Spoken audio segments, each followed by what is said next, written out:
great songs, long intro, just might not work these days.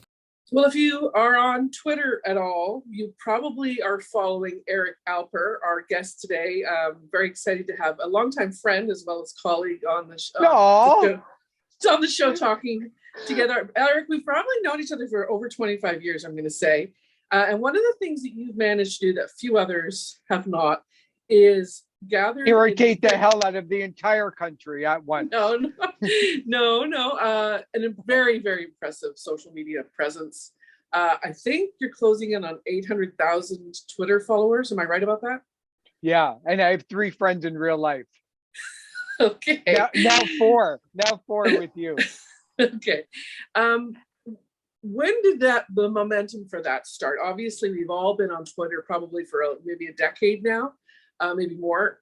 When did the momentum for you start, and how did you succeed at this social media presence in a big way? Yeah, like most people that are over the age of 30, I got onto MySpace and then Facebook and Twitter, and we just kind of followed each other on there. Twitter was a platform that I really posted the exact same kind of philosophies and ideas and photos and music news now as when I did 14 years ago when I first got on there with 0 audience. And that's really taken from working with artists and musicians, is that you write the songs and you have no control over who's going to listen to them, who's going to buy them, who's going to care a whit that you did this.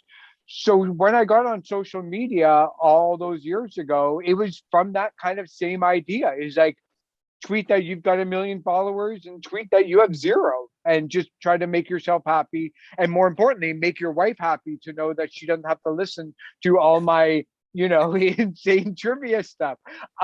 It started to turn, I think, when I posted a story about Lady Gaga's Bad Romance video as Lego, and Lady Gaga shared it. And one of the things that blew me away is, like, I went to bed with X amount of followers, and the next day, the little bracket number after your name that showed you how many shares and retweets and mentions you have was something like 23,000. And I got really scared. I get really scared still to this day whenever something goes viral, because you kind of want it to go viral for all the right reasons rather than the wrong reason. But that was, I think, the first. I think she almost doubled the amount of followers I had, from maybe 25,000 to 50,000 way back when the video started to kind of explode again. So that was probably the moment that it became very, very real, that I wasn't really tweeting to invisible people out there in the world, that this was some serious goodwill that I can create using music and social media. Yeah, and for better for worse, you kind of joked at the beginning about having enemies. You do tweet a lot. If you're a music lover like me, you appreciate that you tweet a lot because it's mainly about music, although you kind of expanded those questions. But how do you come up with these music questions? Because that seems to get the biggest response. And then, why do they resonate, do you think? What's the secret there? I think for the questions, it's really all the stuff that I love to read about. I'm not scraping data. I'm not looking to sell advertising. I've never sold out of anything when it comes to the audience. And even if I do a sponsored post here and there, it's because it's something that I really, really love. The questions that I think of are really designed for me to read some really amazing stories, because, as you know, music really isn't about music. When you ask somebody about their favorite album of all time, or what's the first album that they ever bought, or what's a great song that you remember from high school, or what song reminds you of prom, it's not really about the song. It's about the memories that are attached to that person, that I can know a little bit more about those people just by finding out a little bit more about what kind of music they love. It's like when you go to a stranger's home for the first time, and you look at their bookshelf, it'll tell you a lot. If they have really amazing books but have never been read, maybe that tells you something than people with a lot of worn out paperback. Same thing with albums. I think I can tell a lot by somebody based on, if they have a lot of albums, if they're in alphabetical order or color coordinated or CDs or 8-track tapes. And I'm sure all of those albums have a story attached to it about who they were with, what kind of person they were back then, what kind of vibe do I get from them. And that's what I love. That's what I love to find out about. So it's really, the questions really aren't about the question. It's really not about me at all.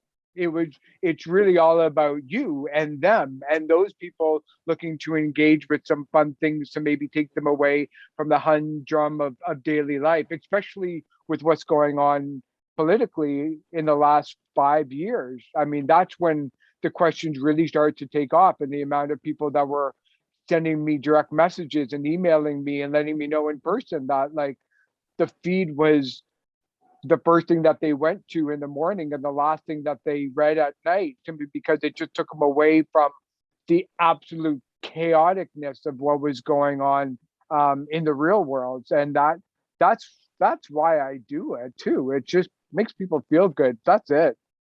Do you have like a required number of tweets that they pre-program the day before? How does it work for you? Because there's a lot. Yeah, I get up super early in the morning and I set up my whole day. There's 52 a day, starting from 7 o'clock in the morning until 2 o'clock in the morning. I want to give people a little bit of a rest on the half hour, and it's all set up using Hootsuite. But I'm on there all the time. I have Twitter open as a tab, so I can kind of monitor things like breaking news, if something happens, what people are talking about, and what's reacting, especially for New Music Friday, when certain artists that I would never expect become trending topics, and you can kind of take a look at it and say, oh wow, maybe I missed the boat completely on this. I think everybody wants to know what Nicki Minaj is posting about, or what record Drake just broke that week for Billboard. And that's the stuff that kind of fascinates me too, because I'm in it 24/7 like you. So I have it open. I post kind of breaking news when it happens. Normally it seems when somebody dies, more or less. But yeah, for the most part, I'm not on there posting as much as people think that I am, but that's okay. Like, a lot of brands and businesses aren't on there either. What has gotten the most response, a question or a statement, and who was kind of your most famous respondee? Because I noticed a lot of musicians respond to these questions. Yeah, I think, without being so calculated about it, because I'm never like that. I know what's going to go big on my feed. I know it's going to be classic rock photos. I know it is, but I don't want to do that all day long, so there's things that I'll post about because I think it's important, not only for the audience to know, but also it's important for me to get that out there because it's important news. I know my audience may not be so interested in Drake, but I think it's super important to know that he's got 9 of the 10 Billboard top 10s that week on the Hot 100. I think it's a celebratory thing, even when I know I'm going to get hateful comments in it, not necessarily always towards me, but mostly towards, like, who cares about Drake, or I can't even name a Drake song. It's like, that says more about you than it does with Drake. And so that I know what works for the audience, but it doesn't necessarily mean that I'm always going to pander to them. So I think the questions that people are really, really nostalgic about are the ones that get the most response. People love talking about themselves. Look, I've talked already for like 12 minutes without taking a breath. But, so I think, those early questions about, like, what was your first concert? What was your first album that you bought with your own money? What's the first single that you bought with your own money? That stuff really resonates. But when I found, what I sometimes I'll ask the question about a specific moment. So it's like, it'll be like, hey, artists, thank you to all the artists out there who are still creating music during a global pandemic. Like, maybe today's the day to thank that artist. And people will at David Crosby and Richard Marx and World Party and Spinal Tap, and and Peter Frampton, and they'll all respond back to the people, blowing their mind. There was one question in particular. It was, who was your first celebrity crush? And somebody had posted that when they were 9 years old, they bought Sean Cassidy's greatest hits album, and her mother wouldn't let her go to the concert, and she asked Sean Cassidy, and Sean Cassidy responded with something like, oh, like, thanks for that, and I'm sorry that you didn't get to see. And her next tweet was, when you type in a whole bunch of letters at once, like, and she was literally freaking out, making her day. Like, that's why I do it. I do it for those moments of just pure bliss and joy, knowing that some artist that I love or that somebody else loves responds to them.